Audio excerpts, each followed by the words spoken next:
is good, YouTube? Quinn Wade Basketball Analysis coming to y'all with a quick video. I wanted to let you guys know I got some new merchandise available, not just t-shirt anymore. I got different type of t-shirt, different type of shirts and logos that you can purchase on my spread shirt, and also hoodies now. We have expanded and added more to the channel and more merchandise for the brand. Thanks for supporting. It will be in the description and the links will be in the comment section below. Thanks for helping me and supporting the movement. Quinn Wade Basketball Analysis. I'm going to check out the video. What is good, YouTube? Quinn Wade Basketball Analysis coming to y'all with a quick video.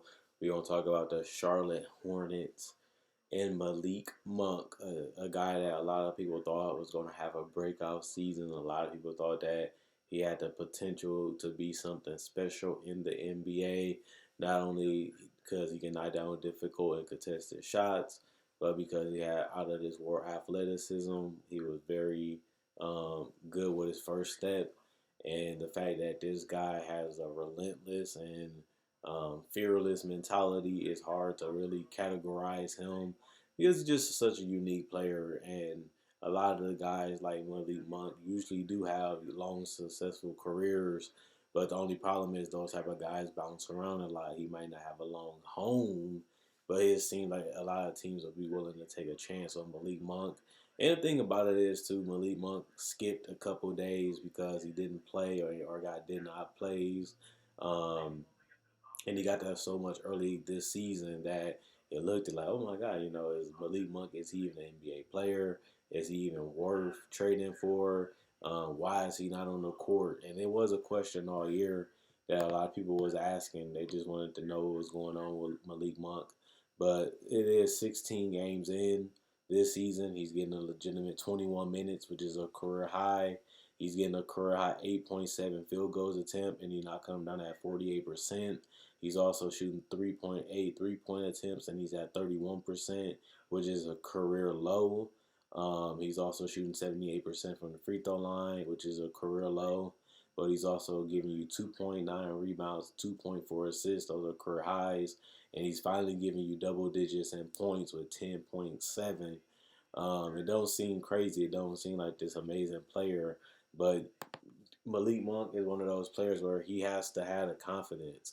And he's going to let that thing fly because he has that fearless personality. He has that fighter personality. So you want him to get shots up. You want to make his job a lot easier because he can get a little bit too crazy. And he can take some tough shots. He even hit a game winner this year that was really difficult. And even though he made it, that's the type of shot that he has a confidence within himself to take, but it's not what's best for the offense. Even though he had a legitimate reason for that shot, and the fact that it went in, he can get confidence that he can do it over and over again. But as a coach, you don't want him taking those shots throughout the game because you want to get the highest percentage shot that you can get as a team, not just as a coach, but as a team. You want to get the best shots available, and I feel like Malik Monk showed his ability to play off the ball a little bit more, being able to be a spot up 3-point shooter, getting out in transition. Um, I feel like he's become a lot smarter, and it's mainly because of his playing, watching.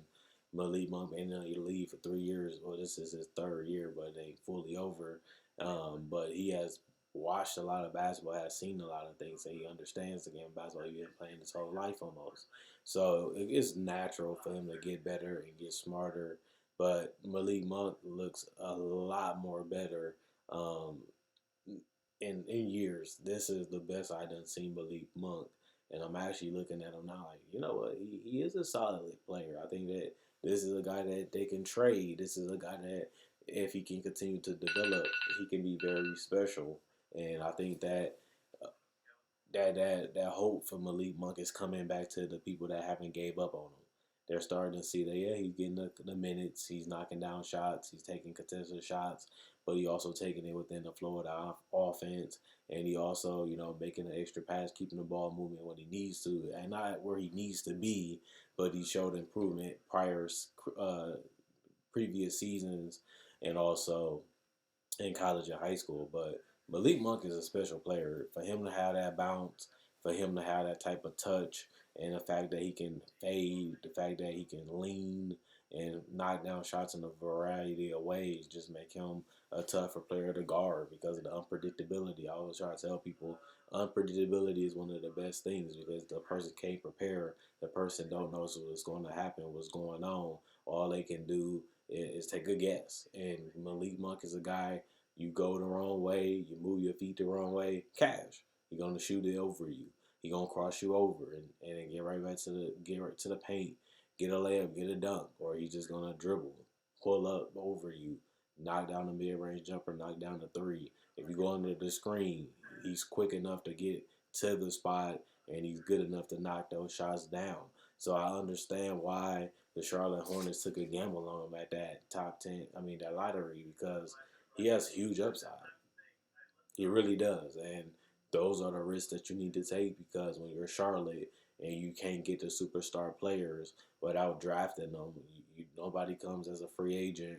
Nobody really, like this franchise has really done nothing because they haven't even made it deep in the playoffs and they haven't even got to the second round either. So you gotta take gambles and you gotta take risks. And I feel like Malik Monk is a guy that can play some one and some two from time to time and really be a key difference maker. Plus the fact that if he can put on some more weight, add some more strength, but keep the touch, this guy can be a better finisher. This guy can be a guy that can really be a dynamic player in the NBA. And I like the pieces that they put around him. Miles Bridges. I like Devontae. I like Terry Rozier. Guys that can get up and down the court, but also knock down shots off the dribble, but also is willing to pass and set them guys up, especially if they can break down the defense and cause some chaos. And guys like Malik Monk can knock down those wide open shots or even pump fake and put the ball on the ground and make a floater or pull up jumper or just make the extra pass. Um, but like we all know, Malik Monk was a little raw. We knew that he had to develop. We knew that his shot selection wasn't the best. He wasn't the strongest, wasn't the tallest, but he had a lot of intangibles that people like, and the more they utilize him and develop him, hopefully the better he gets. Because when you look at his last two seasons, it was a big disappointment for him.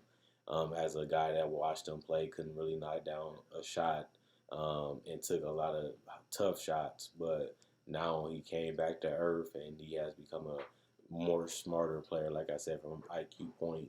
And it could be coaching, or it could just be the fact that they're not going to give him the minutes if he don't improve or don't show improvement, which is fair.